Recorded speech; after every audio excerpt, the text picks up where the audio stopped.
eh, Kiai kan tadi sudah mengatakan banyak hal tentang dialektik. Ini sebetulnya Kiai ini karena mungkin netizen masih menganggap Kiai Imad Al-Kamuri debat di sini nggak datang, diundang di sini nggak datang nih. Mungkin Kiai bisa memberi penjelasan bahwa Kiai itu sebetulnya mau berdiskusi, mau Kiai. Ya saya udah nantang berkali-kali. Jadi Nah itu di dalam buku ini nanti ada framing bahwa nasabnya sahih. Mana bukti sahihnya? Ndak ada. Bikin buku ini silahkan nanti masyarakat baca buku saya dan semuanya akan nampak bagaimana buku yang ditulis oleh Rabi Talwiyah dalam hal ini Hanif Alatas dan kawan-kawan itu sama sekali tidak menjawab, bahkan buku itu sendiri yang menghancurkan dirinya sendiri. ya. Jadi buku itu yang ditulis kemarin jadi bumerang ya. Ya, buku itu sendiri karena di dalam buku itu mengutip kitab-kitab yang sebenarnya apabila ditelaah secara benar itu isinya adalah membatalkan nasab mereka. Tapi kemudian diberikan sebuah kesimpulan di bawah tanpa adanya terjemahan yang benar, seakan-akan lafaz di atas itu yang diambil dari kitab mensahihkan nasab mereka. Ini kedustaan yang maha luar biasa. Assalamualaikum warahmatullahi wabarakatuh. Alhamdulillah kita bertemu lagi di channel ini. Jadi tanpa berpanjang lebar, mari kita simak dulu. Teman-teman, sekarang kita akan langsung berbicara. Saya akan berbicara dan menanyakan beberapa hal terkait juga tentu dalam hal ini mengenai diskursus nasab yang terus dibicarakan oleh publik. Dan tentunya di sini saya langsung berhadapan dengan Kiai Haji Ahmaduddin Usman Al-Bantani. Salam Kiai. Waalaikumsalam. Kabar sehat? Sehat, alhamdulillah. Ini langsung saja Kiai. Saya ingin bertanya terlebih dahulu nih Kiai. Selama berbicara tentang nasab, keliling dakwah atau ceramah dari kota ke kota, dari provinsi ke provinsi lain, itu ada rasa ketakutan tidak ya? Ketika menyampaikan di publik, di panggung, setelah mungkin beberapa saat bicara di panggung, mungkin entah di perjalanan saat pulang, itu ada rasa tersendiri tidak? Mungkin ketakutan, kegelisahan dan semacamnya. Ya begini ya, yang ketika datang ke suatu tempat acara itu, saya tidak takut untuk diri saya sendiri, tapi takut panitia itu bermasalah. Bermasalah bagaimana? Ya setelah saya pulang kan dia yang bertanggung jawab itu. Nah kalau saya sih udah biasa. Udah biasa bagaimana? Ya udah biasa untuk, Diancam mungkin. ya artinya kita orang Banten itu udah biasa. Secara genetik kita telah teruji untuk menjadi orang-orang yang siap untuk menghadapi apapun. Jadi secara mentalitas untuk menyampaikan hasil telaah kajian itu, ya sudah matang. Ya, karena apa? Belanda aja zaman dulu itu bagi orang Banten itu dianggapnya kecil, padahal mereka punya meriam. Apalagi sekarang mereka yang nggak punya pistol-pistolacan begitu. Baik ya, sebelum dilanjut saya boleh minum kopi dulu ya? Enggak. Nah teman-teman, ini di samping ada buku dengan judul Ulama Nusantara Menggugat Nasab Palsu. Ini tertulis di atas Kiai Haji Imaduddin Usman Al-Bantani. Jawaban Kiai Haji Imaduddin Usman Al-Bantani terhadap buku Hanif Alatos dan kawan-kawan. Ini buku yang sangat tebal dan tentu belum saya baca. Tetapi mungkin Kiai bisa memberikan penjelasan mengenai buku ini terlebih dahulu. Ya. Monggo untuk dijelaskan. Bismillahirrahmanirrahim. Ini buku saya beri judul Ulama Nusantara Menggugat Nasab Palsu. Ini buku ini adalah buku jawaban dari buku yang dikeluarkan oleh Rabi Talwiyah yang ditulis oleh Hanif Alatas dan kawan-kawan yang berjudul Keabsahan Nasab Balawi dan membongkar penyimpangan pembatalnya. Kenapa saya namakan buku ini Ulama Nusantara Menggugat Nasab Palsu? Karena memang dalam narasi hukum menggugat itu adalah ketika sudah ada parti, artinya ada penggugat, ada yang digugat. Penggugatnya adalah Kiai Mat sendiri. Saya sendiri, yang digugat adalah Rizik Syihab, Lutfi bin Yahya, Topik Segap, Bahar Semit, wa akhwatiha. Mungkin masih ada yang salah persepsi ya, karena saya melihat di media ya itu masih ada yang mengatakan Habib palsu. Nah, gitu-gitu. Padahal kan memang kayak itu memang menggugat nasab Habib Iya. seluruh. Iya, karena memang selama ini kita telah salah di dalam membuat sebuah istilah.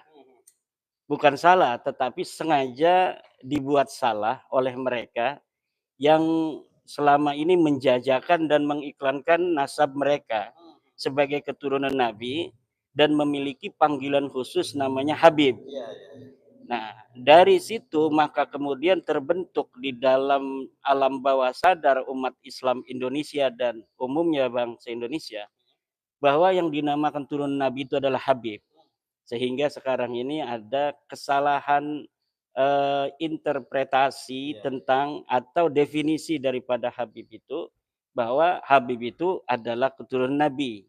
Dan seseorang yang keturunan Nabi dari klan apapun disebut Habib. Padahal tidak seperti itu. Di dalam tradisi keagamaan, saya katakan tradisi keagamaan karena ini istidlal dari nasnya tidak ada, bahwa keturunan Nabi dalam sejarah keagamaan dan tradisi keagamaan kita adalah disebut Sayyid dan Syarif. Turunan Nabi dari zaman dulu itu disebutnya Sayyid dan Syarif. Karena ini kaum Ba'lawi di Yamannya itu tidak diakui sebagai turunan Nabi dan tidak boleh menggunakan Sayyid, begitu pula ketika di Makkah juga dipermasalahkan, maka dia mengambil sebuah istilah sendiri, yaitu bahwa nama mereka disebut Habib. Nah, orang-orang turunan Nabi asli di Yaman, di Mekah tidak keberatan. Mereka mengatasnamakan atau mengatribusikan diri dengan panggilan Habib itu, karena memang Habib itu tidak ada tradisi sebagai sebuah istilah untuk keturunan Nabi. Jadi orang Mekah itu menganggap ya Habib sebagai satu klan dari entah negeri mana, ya dari Yaman, mungkin banyak di Indonesia, tapi mereka tidak mengatakan bahwa Habib ini keturunan Rasul. Ya. Nah, justru itu yang terjadi sebalik.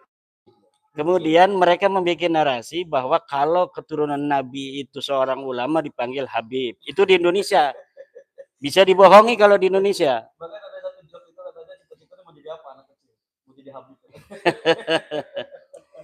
Oke, kita balik lagi ke buku ini ya. Mungkin ada argumentasi yang konkret lah mengenai buku setebal ini. Iya. Mungkin sebelumnya saya mintanya dijual apa gimana gitu? Ini udah ada di marketplace, di Shopee dan lain sebagainya. Yang jual penerbit di sana di Yogyakarta dan di Klaten. Jadi bukan Yai sendiri yang? Iya, bukan. Kita. Jadi Yai ini nulis dan menghibahkan itu. Menghibahkan pada teman saya. Ya.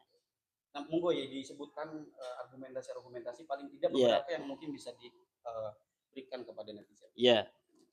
Saya selesaikan dulu tentang judul dulu ini. Ulama Nusantara menggugat nasab palsu. Nah, kenapa saya menggunakan menggugat? Karena sudah ada tergugat yaitu Balawi. Saya mengatakan lapat menggugat dalam narasi hukum itu berarti perdata. Karena kalau di dalam pidana, orang yang menggugat disebut penuntut, orang yang tergugatnya disebut tersangka. Nah, apakah kita akan ke ranah yang setelah perdata itu ke pidana itu nanti kita lihat. Ya, yang jelas ini karena sudah ada kontensia itu adalah sengketa dalam bahasa Indonesia, maka berarti sudah ada dialektika antara penggugat dan yang tergugat.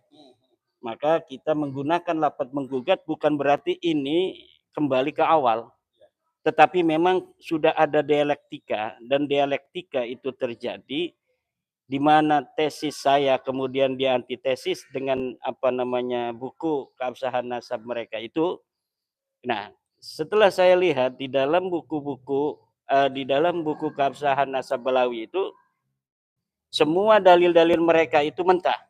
Tidak ada satupun apa yang ada di dalam buku keabsahan nasab Balawi karangan Hanif Alatas dan kawan-kawan itu dalil yang bisa untuk menjawab keterputusan nasab mereka. Termasuk Gus Romel Abbas.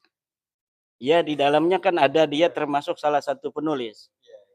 narasi-narasi yang sekarang ini dibangun oleh apa namanya Rumel Abbas, walaupun sudah tidak mendapat perhatian publik, karena ternyata masyarakat ini sudah 80%-an se-Indonesia ini mungkin sudah tidak percaya Balawi itu sebagai cucu Nabi.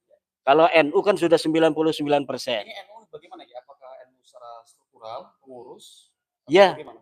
pengurus dan kultural itu udah nggak percaya pada Balawi Iya. cucu Nabi. Adapun narasi-narasi yang terbangun, ada pembela dan sebagainya itu karena kasihan saja. Iya, iya. Karena kasihan saja. Kasihan dong orang selama ini lahir jadi cucu Nabi, masa mau mati jadi mantan cucu Nabi Tapi begitu. gini Kiai, punten Kiai. Kiai kan tadi sudah mengatakan banyak hal tentang dialektik. Ini sebetulnya Kiai ini karena mungkin netizen masih menganggap Kiai Imad Al-Kamuri debat di sini nggak datang, diundang di sini nggak datang nih. Mungkin Kiai bisa memberi penjelasan bahwa Kiai itu sebetulnya mau berdiskusi, mau Kiai. Ya saya udah nantang berkali-kali. Nah itu di dalam buku ini nanti ada bagaimana apa namanya itu kronologi dari pembatalan-pembatalan itu, apakah betul pembatalan itu berasal dari saya atau pembatalan itu berasal dari mereka. Iya. Kita kan yang menjadi tergugatnya adalah Balawi yang diwakili secara organisatoris oleh Rabita Alwiyah. Rabita Alwiyah inilah yang mempunyai legal standing untuk menjawab saya. Karena mereka yang selama ini mengaku sebagai turunan Nabi, dan mereka lah lembaga yang selama ini memberikan surat SIM, paspor bagi anggotanya untuk mengaku sebagai turunan Nabi. Ini keturunan Nabi, ini paspornya. Hijau paspornya kayak paspor haji begitu. Nah, harusnya Rabita Alwiyah ini menjadi orang yang kesatria, lembaga kesatria yang siap untuk berdiskusi. Yang kalau perlu dari Yaman didatangkan Umar bin Hafid itu untuk jawab dia itu turunan Nabi apa bukan. Saya mengatakan Imaduddin Usman, Umar bin Hafid bukan turunan Nabi. Jangan ngaku-ngaku turunan Nabi lagi. Sekarang bisa nggak Umar bin Hafid jawab dia bahwa dia turunan apa bukan turunan Nabi dan ingin mensahihkan nasabnya? Saya tantang. Atau murid-muridnya yang ada di Indonesia, murid Umar bin Hafid yang merasa bisa menjawab bahwa Umar bin Hafid itu memang turunan Nabi. Silahkan datang. Atau tentukan di universitas mana dia mau. Kalau saya dulu pernah melihat Yai itu di kanal siapa saya lupa, bahwa Yai siap berdiskusi bahkan 1 melawan 20 asalkan dilakukan di universitas. Iya, Artinya itu harus dilakukan secara akademik ya. Ya, secara akademik. Kenapa? Kalau akademik itu ada jurinya. Profesor-profesor ahli sejarah, profesor ahli penelitian itu nanti akan memahami logika penelitian. Bahwa harus dimulai dari prosedur dan mekanisme A sampai Z. Nah, yang sekarang ada kan hanya framing-framing. Framing-framing bahwa nasabnya sahih. Mana bukti sahihnya? Ndak ada. Bikin buku, ini silahkan nanti masyarakat baca buku saya. Dan semuanya akan nampak bagaimana buku yang ditulis oleh Rabita Alwiyah, dalam hal ini Hanif Alatas dan kawan-kawan itu, sama sekali tidak menjawab, bahkan buku itu sendiri yang menghancurkan dirinya sendiri. Jadi buku itu yang ditulis kemarin jadi bumerang ya? Ya, buku itu sendiri karena di dalam buku itu mengutip kitab-kitab yang sebenarnya apabila ditelaah secara benar itu isinya adalah membatalkan nasab mereka. Tapi kemudian diberikan sebuah kesimpulan di bawah tanpa adanya terjemahan yang benar, seakan-akan lafaz di atas itu yang diambil dari kitab mensahihkan nasab mereka. Ini kedustaan yang maha luar biasa. Yang masyarakat harus tahu bahwa Balawi ini bukan cucu Nabi. Itu aja. Masukkan ke dalam otak dan hati nurani bahwa Balawi bukan cucu Nabi dan kita tidak boleh mempercayainya. Haram mempercayai, mengakui Balawi sebagai cucu Nabi. Kalau haram, dosa itu. Kalau gini Kiai, Ba'alwi bukan, ya ini sebagai peneliti dan penggugat bahwa Ba'alwi bukan keturunan Rasul. ada tidak Yai merasa memaksa orang untuk mempercayai Yai sebagai peneliti Ada bahwa dong, ada ya, harus ada, harus dikatakan bahwa mereka bukan cucu Rasul? ada. Hmm. Kenapa ada? Karena memang dalilnya nggak seimbang. Nah, kalau yang kita tidak boleh memaksa, dalam arti dalam tanda kutip ya, Ya. memaksa itu dalam tanda kutip kebenaran aja seperti Islam itulah ikraha fiddin. Tapi untuk saudara-saudara kita ini yang kayak Kiai Faiz, Syukron Faiz Makmun yang kemarin di ya, CNN, dia bisa baca kitab. Tapi kenapa dia membela nasab Balawi dengan husnudzon saja? Inilah orang-orang yang saya kira harus bertobat itu. Dia yang sebetulnya mampu beristidlal. Ya. Kemudian dia meninggalkan istidlal. Ini hukumnya la yajuz, haram. Ya. Orang-orang awam itu akan ikut pada dia dalam kesesatan. Baik. Kenapa saya bilang sesat? Ya jelas sesat, orang nggak ada dalil sama sekali nasab Balawi itu. Sekarang begini ya, mengenai tentang awalnya gini. Bermula dari ceramah Yai, saya masih ingat waktu itu, dan waktu itu pun saya yang pertama kali saya mungkin salah satu pertama yang mengangkat Yai waktu ceramah tentang nasab Ba'alwi. Dan pada akhirnya ceramah Yai itu bukannya berbicara soal nasab, tapi mungkin soal, kalau dalam bahasa pergerakan itu hegemoni, dan ditemukan diskursus lain, semisal pemalsuan sejarah, pemalsuan kuburan. Nah, yang akhir-akhir ini ya yang terjadi itu soal Jatman. Nah, mungkin Yai bisa memberikan gambaran atau pemaparan apa hubungan kemudian relevansinya ya mengenai kajian nasab sampai ke urusan Jatman, Yai. Ya, Jatman itu kan selama ini diketuai oleh seorang Ba'lawi. Ya. Lutfi bin Yahya itu Ba'lawi. Ya. Walaupun nggak diakui dia di Robitah, mungkin dia Ba'lawi. Betul. Selama 20 tahun lebih dia memimpin Jatman. Ternyata 20 tahun memimpin Jatman ini punya agenda sendiri selain agenda-agenda PBNU. Agenda sendiri itu seperti apa? Ya mungkin untuk menunjukkan eksistensi dan otoritasnya saja. Banyak orang mengatakan bahwa rugi PBNU itu melepaskan Lutfi bin Yahya. Rugi dari mana? Oh, katanya Lutfi bin Yahya itu yang selama ini membesarkan NU. Dia yang dibesarkan NU, bukan NU yang dibesarkan oleh Lutfi bin Yahya. Dia jadi besar itu karena NU, bukan NU yang dibesarkan oleh Lutfi bin Yahya. Nah, kalau sekarang dia kemudian setelah diputuskan oleh PBNU bahwa Jatman harus kembali ke PBNU, dan PBNU telah menetapkan kongres kemarin di Donohudan, Solo, kemudian telah menetapkan siapa ketuanya dan siapa mudirnya. Lutfi bin Yahya masih kekeh ingin dia mengadakan sendiri itu kongres, maka ini berarti dia betul-betul telah nyata apa yang selama ini kecurigaan masyarakat bahwa dia punya agenda itu, maka akan semakin nyata bahwa memang dia selama ini punya agenda tersendiri di Jatman itu. Dia bukan membesarkan Jatman demi NU, tapi demi dirinya sendiri. Ya, baik. Begini ya, kalau misalkan gini, kalau seandainya tidak ada kajian nasab yang dipelopor oleh Yai, mungkin tidak Jatman itu masih di tangan Habib Lutfi. Ya mungkin sekali, nggak bakal berani itu yang husnudon itu semakin takut itu kalau tidak ada kajian nasab ini. Kalau sekarang ini dia husnudon itu yang ngomong husnudon itu bohongan. Husnudon, padahal hatinya nggak percaya. Baik. Berarti selama ini masyarakat Indonesia kebanyakan ya tidak berani memberikan kritik kepada ceramah-ceramah sebagian Ba'alwi atau oknum Ba'alwi itu karena memang masih ada keyakinan dalam hatinya bahwa orang itu keturunan Rasul ya. Mungkin gitu ya. Iya nggak Bang Iza, Bang Hafiz? Karena mungkin kalau misalkan masih ada keyakinan mereka cucu Rasul, kita kan sebagai masyarakat Indonesia yang sangat mencintai Rasul, bahkan Maulidan di Indonesia itu ramai, jadi sangat berhati-hati. Nah, ketika ada muncul penelitian Kiai Imad dan diputuskan mereka bukan keturunan Rasul berdasarkan argumentasi yang dipaparkan oleh Kiai Imad, jadi mereka tersadarkan loh, ngapain selama ini gue takut gitu. Karena saya begitu ya dulu, sebelum ada penelitian Yai itu, dulu Kiai saya ngomong gini, coba Hanif tuh ceramain, karena kayak saya tahu, saya main YouTube dulu, suka bahas Wahabi dulu tuh. Kayak saya bilang, Nif itu coba kritik itu siapa Habib siapa yang bilang Mi'raj Fakih Muqaddam 70 kali dalam sehari? Habib siapa? Habib Rehan ya.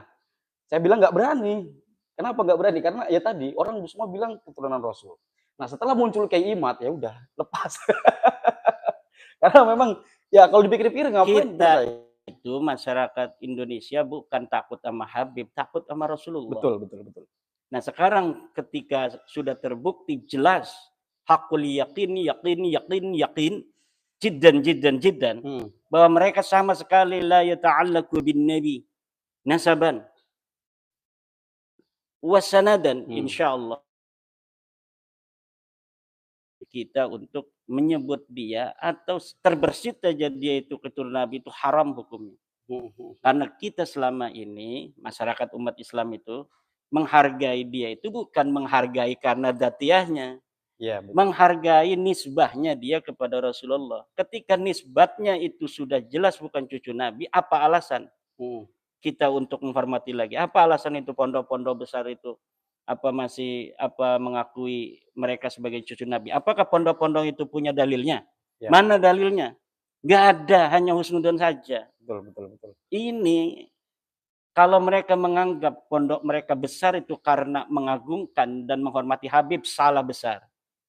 Niat mereka selama ini menghargai habaib itu karena ada nisbah bahwa mereka ini bisa jadi cucu Rasulullah, itu bisa jadi barokah. Tapi ketika telah jelas bahwa mereka bukan cucu Nabi dan mereka masih mengakuinya, itu bukan barokah. Betul. Bisa jadi itu keterbalikan 180 derajat, hati-hati itu. Dulu mungkin naik keberkahan karena mencintai Rasul. Sekarang menyakiti Rasul kalau menganggap Habib itu adalah sebagai turun Nabi. Iya. Baik ya, di tahun 98 sebelum tahun itu ya, sebelum reformasi, eksistensi Habib seperti ini tidak ya? Kalau dulu waktu saya kecil itu saya tidak pernah mendengar istilah Habib di tempat saya ya. Saya mendengar istilah Habib itu ketika mendengar Bahar Smith ceramah di area kawasan industri. Waktu itu saya masih SMP ya. Nah, waktu itu mereka kan dulu hanya jual-jual minyak, jual-jual bohor, jual-jual kaligrafi ke kampung-kampung kan. Jadi tidak ada narasi-narasi di publik, narasi di mimbar-mimbar Rasulullah. Iya. Sekarang kan tukang-tukang obat, tukang-tukang minyak pindah ke mimbarnya Rasulullah. Ini yang jadi masalah. Iya. Orang yang biasa jual obat sekarang kok ada di mimbar Rasul. Jadi dia seakan-akan masih ingatnya jual obat.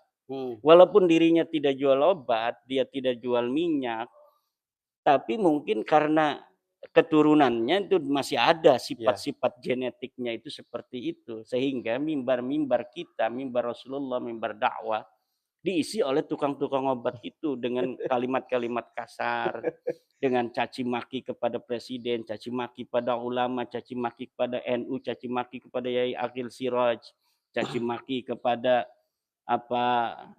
keputusan-keputusan PBNU. Sekarang mereka nggak berani karena keputusan PBNU mencaci maki. Sama Kiai Yahya Khalil Stakuf mencaci maki nggak bakal berani.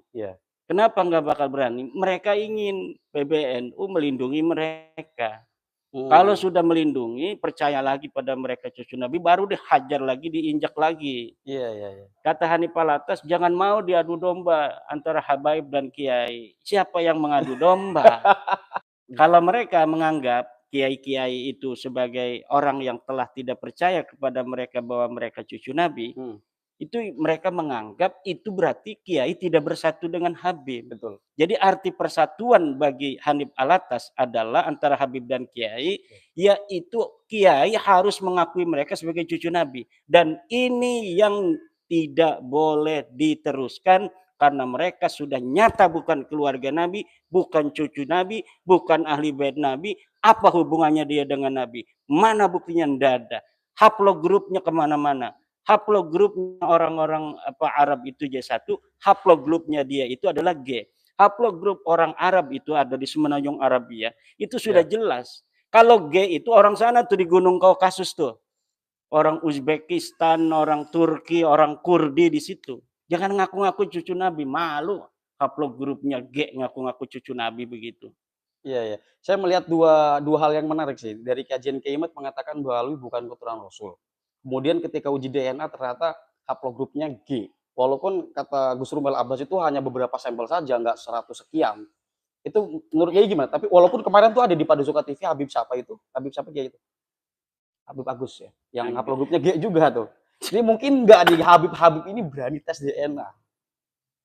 Ya kalau mereka berani tes DNA, nanti kita akan petakan.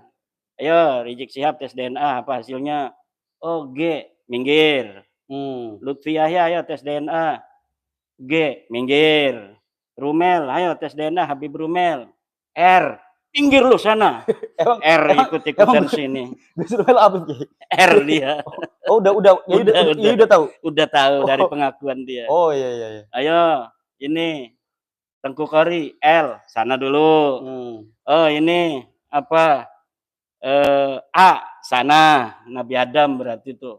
Ya begitu aja. Nanti kalau ada misalnya Bahar Smith hasilnya Z1, sini dulu kita Oh, teliti iya. nasabnya. Betul betul. Kalau sudah tes DNA-nya J1 Bahar Smith, kita baru teliti susunan nasabnya berdasarkan ilmu nasab dan ilmu sejarah. Kalau awalnya sudah G begitu, udah nggak usah dibahas-bahas lagi. Nggak bakal itu bisa untuk menghindar dari teknologi, menghindar dari peradaban modern zaman sekarang ini. Iya iya iya. Begini ya. Saya mau tarik kepada hal yang paling dasar dulu nih ya. Ada pertanyaan-pertanyaan lagi nanti ya. Tapi sebelum saya lanjut, saya ingin kesini dulu ya. Ini kan IAI cuma menggugat nasab mereka itu nggak kesambung kepada Rasulullah ya, nggak tersambung kepada Rasulullah melalui argumentasi-argumentasi yang telah IAI kaji. Persoalannya kenapa orang harus marah Kiai? Kan cuma dibilang lu bukan cucu Rasul, urusan lu boleh ceramah atau enggak kan keilmuan kamu bukan nasab kamu Kiai. Nah berarti saya melihat ketika ada nasab digugat bahwa mereka diputuskan bukan keturunan Rasul berdasarkan argumentasi tapi ngamuk-ngamuk, di sini ada problem berarti Kiai. Ada niat jelek dari pengakuannya itu. Iya ya. Ada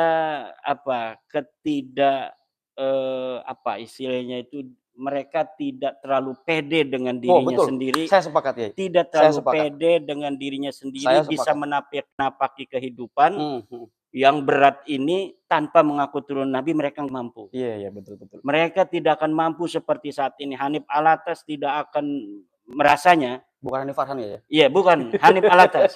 Hanif Alatas merasa dia tanpa mengukat cucu Nabi. Betul. Rizik Syihab merasa dirinya tidak akan jadi ketua FPI lagi, dihormati, dilulukan tanpa mengaku cucu Nabi. Lutfi bin Yahya merasa bahwa kalau sudah diputuskan oleh negara atau oleh institusi manapun bahwa mereka bukan cucu Nabi, dia menganggap tidak pede bahwa dia akan bisa untuk mencapai derajat-derajat yang telah mereka capai hari ini. Dari ketidakpedean mereka marah. Betul. Ketika mereka terbukti bukan cucu Nabi, Lutfi bin Yahya marah, Rizik Syihab marah, Hanif Alatas marah. Saya katakan Jokowi jadi presiden tidak mengaku cucu Nabi. Dia bisa jadi presiden, bisa jadi hidup mulia. Prabowo Subianto dia jadi presiden tidak mengaku cucu Nabi, bisa toh. Kenapa Balawi nggak bisa? Saya juga cucu Nabi ya. Punten. Karena yang dibicarakan itu kan keilmuan, dan keilmuan itu adalah yang dia katakan ajaran keislaman. Ya mestinya kan harus percaya diri dengan apa yang dia katakan, nggak melulu coba agak maju aja supaya agak ya punten. Kita perbaiki dulu ini agak dekat kesalahan. Terus supaya bawahnya enggak ya enggak. Oke teman-teman, kita lanjut ya. Sorry tadi ada kesalahan treble di internet. Oke lanjut ya. Ini soal tadi Habib ngamuk-ngamuk mungkin ada Habib yang menerima dalam tanda petik. Nggak ada. Oh nggak ada. Termasuk kemarin itu yang bilang bahwa saya bersyukur ada Keimat untuk muhasabah, walaupun itu dia bersyukur itu bukan bersyukur mengakui mereka bukan cucu Nabi. Iya. Tapi bersyukur saking nggak ada jawaban lagi aja, karena nggak bisa dijawab lagi, udah bersyukur aja. Dia bilang tapi mereka masih mengakui bahwa ini ujian ahli bait Nabi. Bukan ujian ahli bait Nabi. Ini kebusukan dan kebohongan dibongkar Allah. Baik, Kiai. Nah, kira-kira Kiai merasa tidak bahwa apa yang telah Kiai lakukan ini berdampak di tengah masyarakat, terlepas dari pro kontra itu. Pro kontra itu mungkin karena kekagetan masyarakat saja, karena memang selama ini kita telah lama menganggap Bahlul sebagai keturunan Rasul dan muncul sosok Kiai Imad mengatakan mereka bukan keturunan Rasul, sehingga muncul reaksi publik dengan penuh emosional. Oke, nah pergerakan di tengah masyarakat, pengaruh ceramah-ceramah Yai, ajaran-ajaran Yai, demonstrasi-demonstrasi Yai di panggung, ini akan membawa dampak baik atau tidak di tengah masyarakat, yaitu cita-citanya adalah mengedepankan egalitarianisme, yaitu apa tadi? Kita bisa tampil, kita bisa action tanpa perlu membawa leluhur-leluhur kita, gitu. Nah, ada tidak nanti pengaruh-pengaruh Habib, pengaruh-pengaruh ajaran Habib yang berkurang? Nah, ditambah Yai, kalau kita kaitkan dengan pergerakan politik di Jawa Barat lah, katakan itu daerah yang memang selama ini dikenal sarangnya habaib gitu ya, markas syariah dan semacamnya. Nah, kira-kira ada Sekarang udah nggak jadi sarang, nggak ada orangnya, udah pendukung Habib di Jawa Barat itu. Buktinya calonnya aja kalah, iya, hanya iya. dapat Nah, berapa makanya saya persen. mau bilang Kang Deddy Mulyadi nih, Kiai. Ditambah Kiai Imad, ditambah Kang Deddy. Mungkin di Jawa Barat ini gimana, Kiai? Kalau tadi cuma jawab, wah udah ditinggal itu selesai. Tapi uraiannya bagaimana, Kiai? Sebenarnya selama ini Jawa Barat itu bukan apa namanya markas Mukibin, nggak ada itu.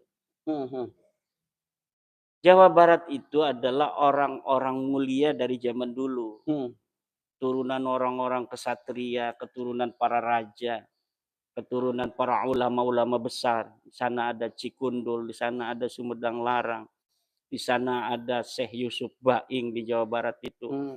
Di sana ada Syekh Mama Gentur, di sana ada Syekh Palak Pegentongan, di sana ada Kiai Atorid di Bogor, di sana ada Mama Sempur di Purwakarta. Oh iya, Mama Sempur.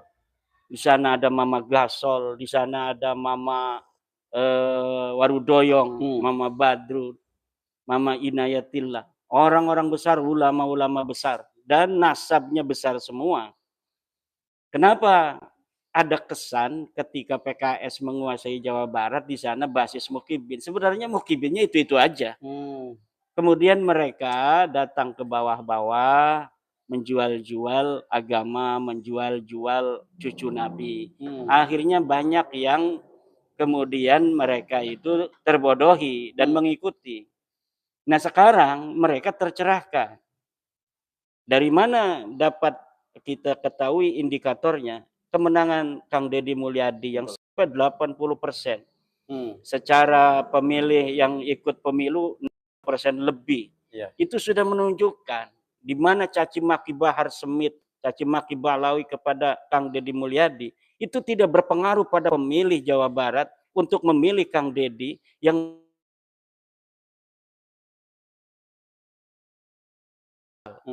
inilah sebenarnya cita rasa keislaman bangsa Jawa Barat, bangsa Pasundan, yaitu cita rasa keagamaan yang memiliki kedekatan dengan budaya Sunda yang kental, yang selama ini dipaksa untuk ikut kepada bahwa tidak ada hubungan antara kesundaan keislaman, seakan-akan dipisahkan. Tapi dengan adanya sosok Kang Deddy Mulyadi saat ini, Jawa Barat kembali tercerahkan. Saya tidak tahu apakah ada hubungan antara apa namanya itu kembalinya masyarakat Sunda Islam itu kepada kesundaan dan keislaman mereka dengan adanya polemik nasab ini. Saya tidak tahu, itu mungkin harus ada penelitian tersendiri. Tetapi saya kira memang ini adalah waktu di mana bangsa Nusantara pada umumnya, bukan hanya Jawa Barat, merindukan nilai-nilai kesantunan yang dulu mereka warisi dari ajaran-ajaran Islam yang disebarkan oleh para wali songo. Dari situlah kemudian ada perlawanan batiniah dari bangsa Indonesia menghadapi klaim-klaim keturunan Nabi, juga adanya upaya memisahkan bangsa Indonesia dari tradisi keislaman mereka yang kental dengan budaya Nusantara. Sekarang coba lihat Kang Hanif, orang pakai peci hitam dipermasalahkan. Betul atau tidak? Ada orang mempermasalahkan orang pakai peci hitam. Kemudian apa namanya, tradisi-tradisi sampurasun dipermasalahkan. Sampurasun itu salam kita orang-orang Sunda. Dari zaman nenek moyang kita sampurasun ada. Beberapa dekade ini ditinggalkan karena ada cara berpikir yang salah itu. Padahal budaya selama tidak bertentangan dengan Al-Quran, Al-Hadis, dan Ijma', maka budaya itu welcome oleh ajaran Islam. Selama ini ajaran kita begitu. Tapi ada sebuah upaya untuk memisahkan kita dari akar budaya kita, dari jati diri bangsa kita, seakan-akan Islam adalah suatu hal dan budaya tradisi adalah hal lain. Dan ini yang tidak boleh dibiarkan. Masyarakat Sunda hari ini telah tercerahkan. Putra-putra dari para ulama-ulama besar yang ada di Jawa Barat sudah tercerahkan dan sisanya akan tercerahkan. Putra-putra dari Mama Sempur Purwakarta, Mama Gentur, Mama Gasol, Mama Warudoyong, Mama Hasan Basri Kerawang, dari Syekh Hasan Mustafa yang ada di Bandung, dari Syekh Zainal Mustafa yang ada di Tasikmalaya, yang ada di Pamijahan, yang ada di Ciamis, itu semua orang-orang besar, ulama-ulama besar, di Bogor juga. Dan saya yakin PWI dalam waktu sebentar lagi di Jawa Barat akan merata. Nah, ngomong-ngomong PWI nih, Kiai. Langsung aja. Karena ini menarik ya, kemarin penolakan di Tulungagung, kemudian di Demak, itu PWI loh. Nah, saya melihat pergerakan PWI ini progresif, Kiai. Tapi mungkin Kiai bisa menjelaskan lebih detail tuh tentang apa maksud pergerakan PWI ini diperuntukkan untuk apa dan kenapa itu beriringan ya, walaupun tidak beriringan banget. Artinya kan Kiai Mat dulu nasabnya, kemudian ada PWI. Dan mungkin bisa diberikan penjelasan, Kiai. Ya, karena PWI ini kan didirikan oleh putra-putri Nahdlatul Ulama. Sementara Nahdlatul Ulama secara kelembagaan belum mengambil sikap. Nah, dari situlah para pembesar-pembesar masyarakat yang memiliki otoritas di tengah-tengah masyarakat, dalam satu sisi mereka mencintai Nahdlatul Ulama, dalam sisi lain mereka juga mencintai masyarakat yang sekarang ini menurut pandangan mereka ada di dalam situasi bahaya dari ajaran-ajaran Balawi dan dari pengakuan nasab mereka. Mereka saking cintanya pada NU tidak ingin melibatkan NU secara kelembagaan, face to face berhadapan dengan orang-orang yang masih mempercayainya. Maka perlulah dibentuk sebuah organisasi yang betul-betul telah suci dari Balawi. Ia telah suci dari pemikiran-pemikiran Balawi, telah suci daripada husnudon pada Balawi. Dan itu jumlahnya sangat banyak. Baik. Semakin hari ulama-ulama besar menunjukkan dukungannya kepada perjuangan Wali Songo Indonesia Laskar Sabilillah. Bahkan beberapa daerah ngantri untuk dilantik kepengurusannya baik di tingkat wilayah provinsi maupun di tingkat kabupaten di pimpinan daerah. Bahkan di sebuah kabupaten di Jawa Tengah itu bukan hanya level wilayah provinsi, tapi sudah sampai ranting itu lengkap. Di Brebes itu sudah ada pengurus tingkat ranting. Jadi tingkat desa itu sudah ada. Kemarin di Cirebon saya bersama Ketua Umum Gus Abbas Buntet itu ikut hadir dalam pelantikan pengurus pimpinan pusat Kecamatan Astana Japura. Ini tingkat kecamatan. Dengan luar biasa antusiasme masyarakat, dengan acara yang begitu besar, begitu mewah. Saya diangkat-angkat pakai nagaliman, tradisi dari Cirebon.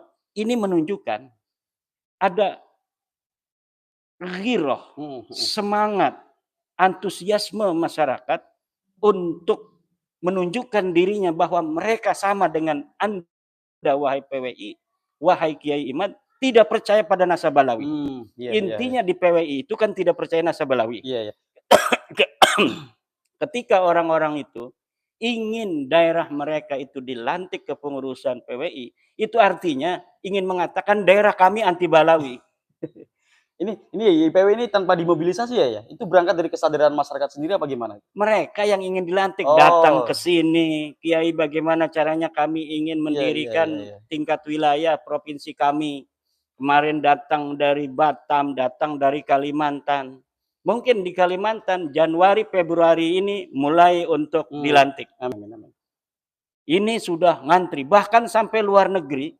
Luar negeri mana? Luar negeri di Jepang, Cina, Malaysia itu ingin juga ada perwakilan PCPWI. PCI PWI, pengurus cabang istimewa, atau kalau di anggaran dasar PWI namanya PCK, pengurus cabang khusus luar negeri. Kalau di NU kan PCI itu pengurus cabang istimewa itu untuk luar negeri. Kalau kita khusus di PWI, PCI itu untuk kerajaan dan pondok pesantren yang ingin ada pengurus PWI. Jadi bagi pondok pesantren yang ingin ada kepengurusan khusus PWI di dalam pondoknya itu, maka namanya pengurus cabang istimewa Perjuangan Wali Songo Indonesia. Yang jadi ketuanya kiainya atau gusnya, kemudian kepengurusannya adalah sivitas akademika di pondok pesantren itu. Juga di keraton-keraton.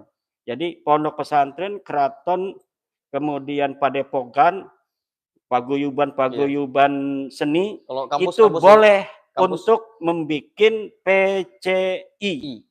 Kampus boleh juga itu, nanti PCI, pengurus cabang istimewa kampus.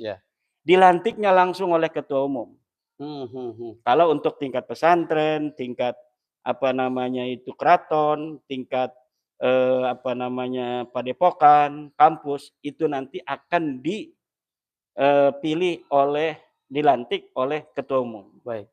Namanya Perjuangan Wali Songo Indonesia ini sudah kita bisa lihat dari namanya. Berarti itu kan di situ nanti ada ajaran-ajaran Wali Songo yang dikembalikan ya. Oke, baiklah. Ini ya, ada pertanyaan yang mengganjal sebetulnya, tapi ini pembahasannya mungkin ditarik ke belakang lagi, punten lompat-lompat ya. Karena ada pertanyaan yang mengganjal. Nah, kita balik ke PBNU ya. Yai tadi bilang pengurus NU itu 90%. Nah, saya tergelitik begini ya, punten. Ketum PBNU itu kan mengatakan husnudzon.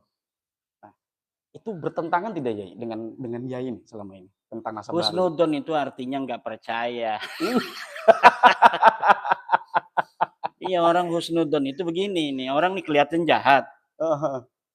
Kelihatan jahat tapi ada potensi baik sedikit. Lah husnudzon aja mudah-mudahan potensi baik ini gitu. Yang akan dimuamalahkan kepada kita. Ya orang udah husnudzon itu berarti nggak percaya. Sebenarnya udah nggak percaya. Tapi Yai selama ini masih di NU struktural kan?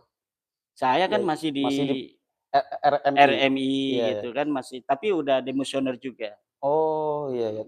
Tapi kalau hubungan secara struktural dengan pengurus-pengurus atau dengan PB itu gimana ya? Punten. Iya, lancar-lancar aja. Oke. Baik Yai, ini mungkin yang terakhir. Nah, motif Yai tentang nasab ini, motifnya apa? Apa yang Yai sebetulnya inginkan dari pergerakan Yai selama ini? Apa yang Yai cita-citakan tentang Indonesia yang harus kembali kepada ajaran Nusantara dan mesti meninggalkan ajaran-ajaran oknum-oknum Habib dan nasab daripada Habib yang tidak terbukti dari Rasulullah SAW. Mungkin Yai bisa jelaskan. Saya ingin begini, Yai mencita-citakan apa gitu ya? Iya. Saya ini pecinta sejarah, pembaca sejarah. Ya, saya lihat sih di Iya. dari tulisan-tulisannya itu. Pecinta sejarah, pembaca sejarah, dan saya melihat kesejarahan bangsa Nusantara ini sejak awal, apa yang mengakibatkan mereka ini menjadi besar pada masa lalu, lalu bagaimana mereka bisa dikuasai oleh penjajah, kemudian bagaimana kekesatriaan mereka yang suka berperang di masa lalu, kemudian bagaimana mereka bisa merebut kemerdekaan, bagaimana keadaan mereka setelah merdeka, bagaimana setelah kita bersama-sama menjadi negara kesatuan Republik Indonesia ini, dan apa keuntungannya kita berada di dalam sebuah bendera, di bawah bendera Indonesia ini, Dan apa kaitannya dengan apa namanya ajaran-ajaran KB Ba'alawi ini terkait dengan itu semua? Pertama, bangsa kita bangsa besar. Betul. Peradaban Nusantara ini peradaban yang luar biasa, diberi karunia oleh Allah dengan karunia alam yang luar biasa, tidak dimiliki oleh banyak negara di dunia. Betul. Kita bisa minum air kapan saja. Karena ada banyak kali, ada banyak sumber, ada banyak air terjun. Ada banyak sekali yang apa namanya kita bisa akses untuk air kita. Betul. Kita banyak makanan. Jangankan kita sengaja menanam. Tidak sengaja menanam pun banyak pohon-pohon dengan buah-buahannya yang bisa kita konsumsi. Iya. Dengan mengandalkan alam saja tanpa bekerja sama sekali pun mungkin bangsa Indonesia bisa makan semua. Kemudian bagaimana peradaban masa lalu bangsa Nusantara ini mampu menciptakan peradaban yang begitu besar. Peradaban apa seperti di Gunung Padang, peradaban Borobudur, peradaban yang terjadi di Jawa Tengah, Magelang, sekitarnya itu. Situ ada Prambanan, ada Roro Jonggrang dan lain sebagainya. Di Klaten banyak candi-candi besar yang banyak sekali kita bisa jumpai dari peninggalan masa lalu. Itu apa artinya? Artinya dari dulu bangsa kita bangsa yang kreatif, pekerja keras dan memiliki sebuah apa namanya itu skill individu, skill kebangsaan yang diturunkan turun-temurun sampai hari ini, dan saya yakin secara genetik itu masih ada. Tapi kenapa sekarang ini kita ini secara jiwa kok bisa dijajah oleh orang-orang yang di dalam apa namanya itu kesejarahan leluhur mereka bukan siapa-siapa. Bahkan leluhur mereka tidak ada. Mereka tidak punya leluhur, ngaku-ngaku leluhur orang lain. Mereka bukan turunan Nabi, mengaku turunan Nabi. Bukan turunan ulama besar, diaku-aku bahwa Faqih Muqaddam itu ulama besar. Faqih Muqaddam orangnya aja tidak ada. Ini benar nggak ada ya? Nggak ada. Saya pernah ngomong ada itu kasihan. Husnudon. Tidak ada dalam sejarah orang bernama Faqih Muqaddam yang wafat 653 Hijriah. Itu tidak ada. Bagaimana orang yang tidak ada dia bisa berkirim surat kepada Syekh Sa'duddin Al-Ghifari?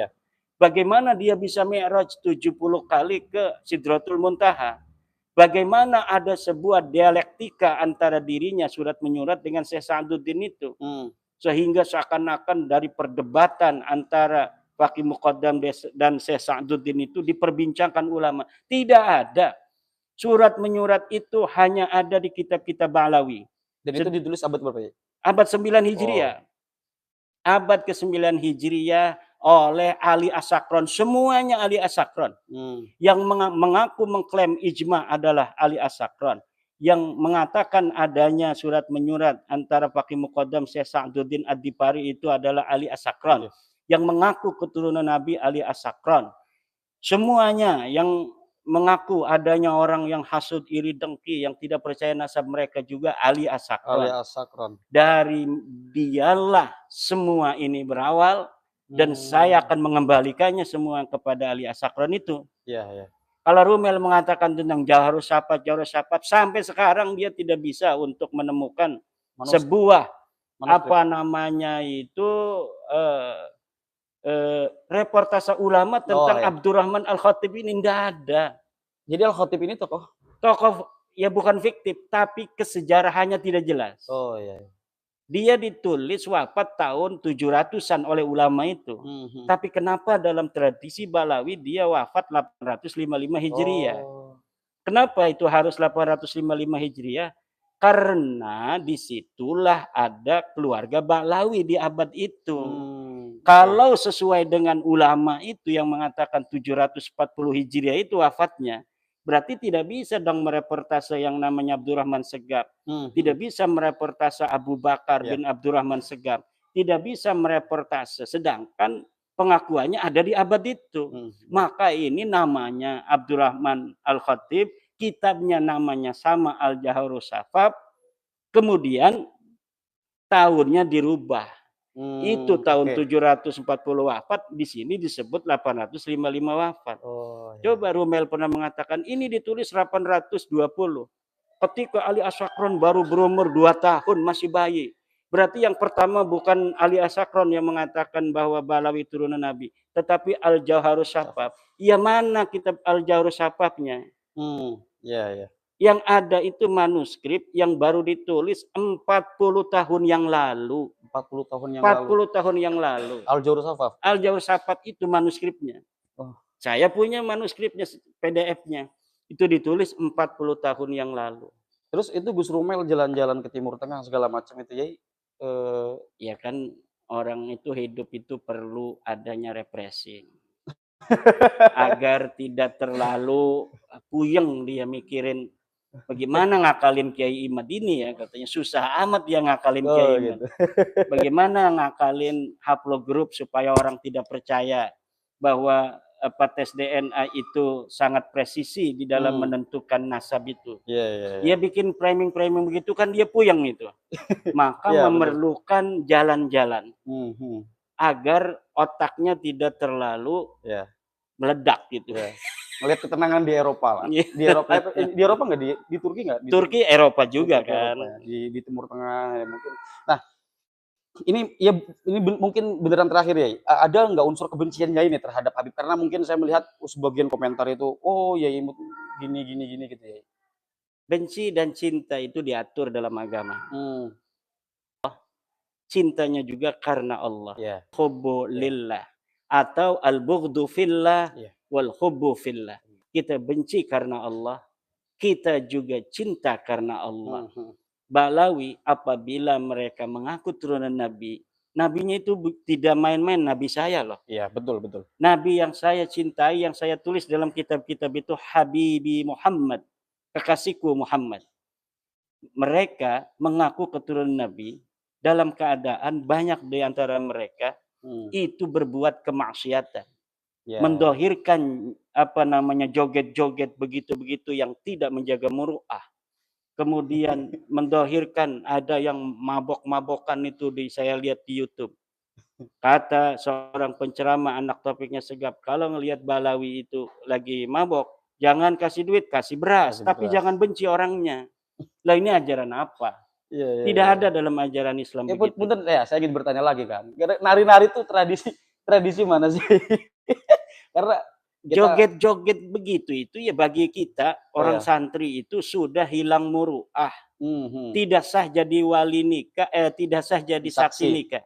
Orang yang joget kayak Balawi tidak sah jadi saksi nikah. Makanya di antara mereka saya katakan bagi yang kita lihat sering berjoget itu tidak bisa jadi waliullah. Kalaulah Balawi itu pernah kelihatan berjoget begitu, yakini mereka bukan waliullah. Dan tidak akan pernah ada kualat bagi orang-orang seperti mereka itu. Ya baik. Tapi dari Balawi sendiri ini kan mungkin ada saja yang berkemungkinan menjadi wali karena keilmuannya ya. Nggak ada kayaknya Balawi jadi wali itu nggak ada. Saya lihat sama semua. Oke, closing statement ya. Mungkin ada hal-hal yang ingin disampaikan yang ingin kontribusikan kepada netizen. Saya sudah lama ini diangkat di dalam YouTube-nya Kang Hanif Farhan, namun belum pernah mengucapkan terima kasih. Ini orang-orang banyak mengira Kang Hanif Farhan ini adalah santri saya atau adik saya atau anak saya karena wajahnya ganteng juga kayak saya kan. Gantengan jaya. Ngaku dewek. Sebenarnya kami tidak saling kenal mengenal.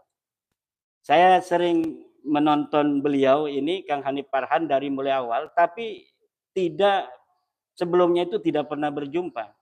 Baru berjumpa setelah beberapa bulan berjalan polemik nasab. Saya secara umum mengucapkan terima kasih kepada saya juga terima kasih ya Kang Hanif Farhan. Disaksikan oleh YouTuber netizen. Mudah-mudahan netizen mendoakan Kang Hanif Farhan agar hidupnya berkah, banyak duitnya, tinggi pangkatnya, murah segala rizkinya, Amin. dapat mencapai cita-cita, dan Amin. mudah-mudahan jadi presiden Indonesia. Amin Allah. Jadi presiden Indonesia.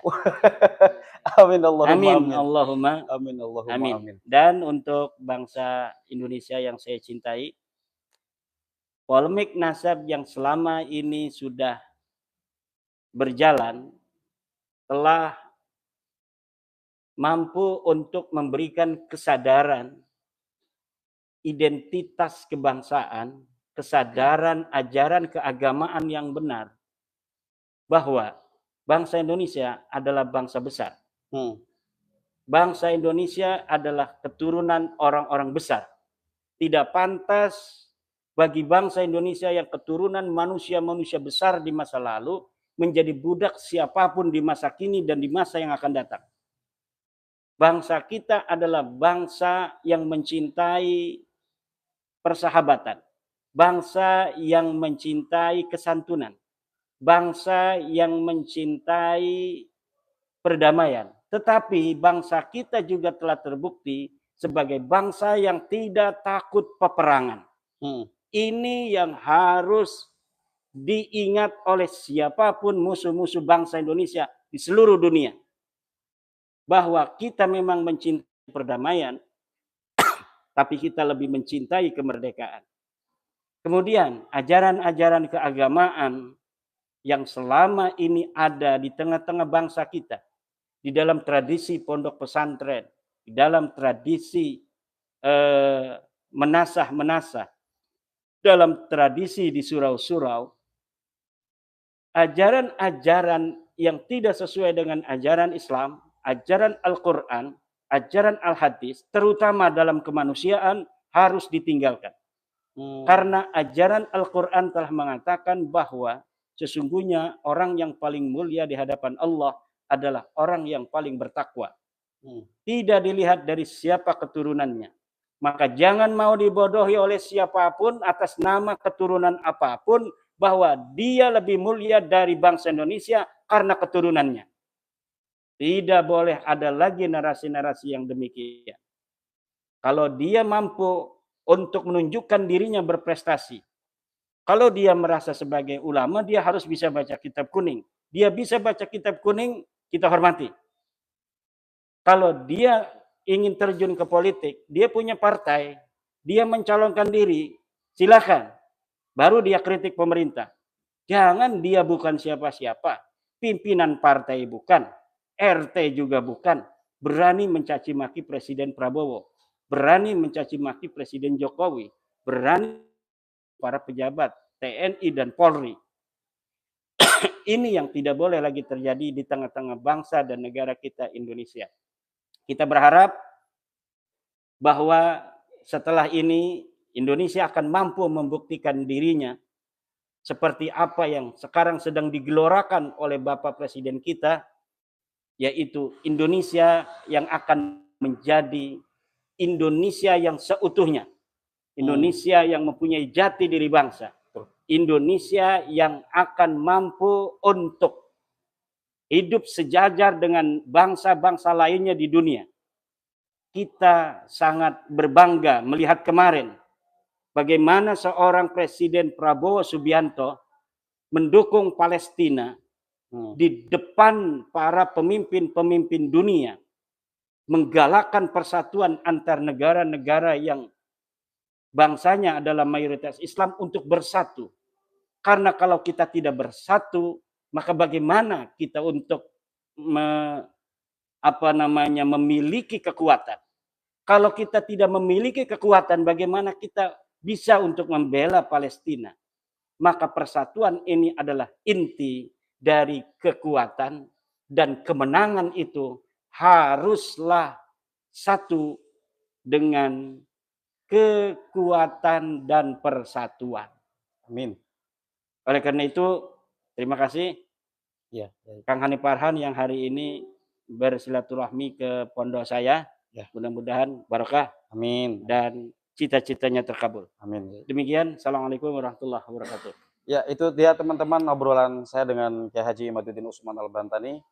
Saya sampai tidak bisa berkata-kata lagi nih, ya. Yang intinya saya mau berterima kasih juga Saya juga mendapatkan banyak pencerahan dari bacaan-bacaan yang Yai posting di RMI Banten maupun di Nahdlatul Ulum, dan semoga Yai ini diberkahi dari apa yang selama ini Yai lakukan untuk publik. Mudah-mudahan menjadi amal baik untuk Yai juga. Ya, Oke. jangan lupa pemirsa untuk mempunyai buku ini. Buku Ulama Nusantara Menggugat Nasab Palsu. Narasi-narasi yang ada di dalam buku ini lebih indah daripada mendengarkan saya bicara. Karena saya itu lebih fokus ketika menulis daripada ketika berbicara. Terima kasih. Oke, baik teman-teman, silakan miliki buku ini di mana Yai? Di marketplace ya. Oke. Alhamdulillah telah kita simak bersama penjelasan dari beliau. Jadi kitab-kitab dan manuskripnya ada di bawah video ini. Nanti kalau mau ambil silahkan. Jadi ambil, lihat. Jadi nggak ada tipu-tipu di sini. Nggak ada tipu-tipu, alhamdulillah. Jadi berhati-hatilah dengan mereka habaib. Apalagi dengan doktrin-doktrin mereka tu.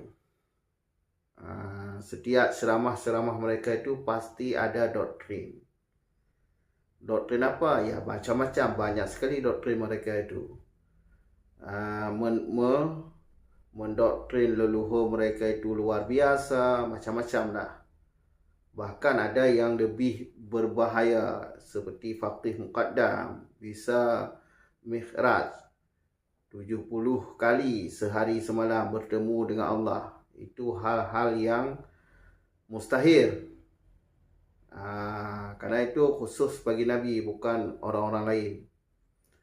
Banyak lagi doktrin-doktrin faqih muqaddam sebagai Allah, mengaku sebagai Allah, itu sangat berbahaya.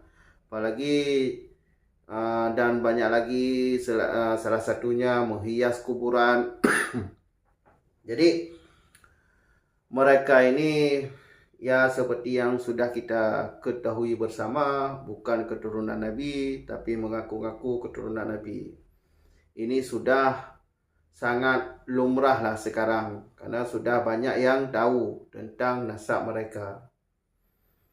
Jadi sekarang kita ini jauhin mereka, jaga anak-anak kita dari mereka. Jangan kasih panggung lagi untuk mereka, karena sangat membahayakan. Karena mereka di Indonesia ini hanyalah pengkhianat, membantu Belanda, berkhianat kepada bangsa kita. Mereka itu mencari aman, karena mereka di sini tuh cari duit, cari nafkah, cari makanan, karena di Yaman itu miskin. Jadi mereka ini kaum komunis tuh, komunis dari Yaman Selatan itu. Kayak di sini itu kerja mereka itu ribut-ribut aja tuh, ribut-ribut aja. Cukup di sini dulu, sampai jumpa di video selanjutnya. Akhir kata, Assalamualaikum warahmatullahi wabarakatuh.